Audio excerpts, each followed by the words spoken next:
झूठ हमेशा से एक बहुत ही आकर्षक प्राणी रहा है। हमेशा दिखावा करने के कारण ये दूसरों का ध्यान अपनी ओर आकर्षित करता है।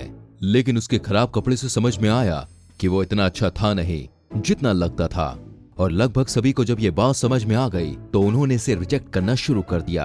पर कई लोग थे जिन्हें झूठ बोलने की आदत थी, जैसे उन्हें झूठ बोलने में ही बहुत रुचि हो। दूसरी तरफ सच था, ये ज्यादा नम्र प्राणी था, लेकिन इसकी शाही वेशभूषा से इसकी ताकत और वैभव के बारे में पता चलता था और इसी वजह से बहुत सम्मान के साथ ट्रीट किया जाता था। गर्मी के किसी दिन सच और झूठ के बीच एक मुलाकात हुई। झूठ ने सच को ग्रीट करते हुए कहा कि वो दिन बहुत खूबसूरत था, लेकिन गर्मी बर्दाश्त के बाहर थी।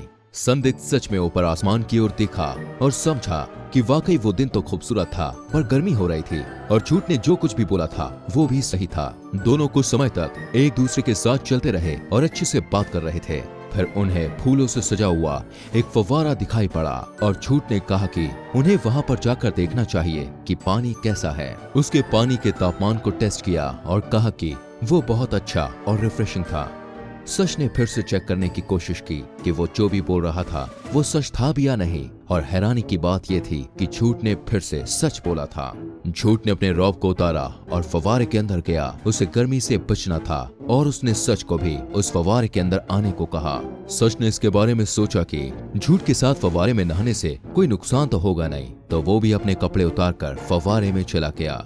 पानी का तापमान बहुत ही अच्छा था और गर्मी के कारण हुई सारी परेशानी दूर होने लगी।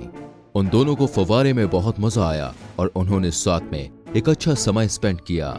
सच को फव्वारे के ठंडे पानी में अभी भी मजा आ रहा था, जबकि झूठ बाहर आने की कोशिश कर रहा था। झूठ ने छुपकर सच के कपड़े पहन लिए और उसे लगा कि ये तो बहुत ही शानदार थे।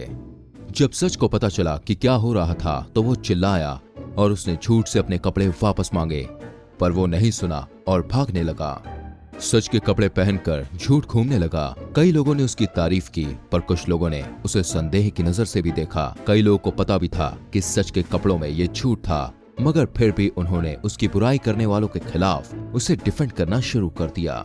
इसके बाद पूरा सच बाहर आ गया, क्योंकि अगर वो झूठ के कपड़े पहन लेता तो ये उसकी तौहीन होती। सभी लोग सच की अभद्रता से डरे हुए थे और इसी वजह से एक नंगे सच का सामना करने के बजाय लोगों ने झूठ को भी सच की तरह स्वीकार करना शुरू कर दिया।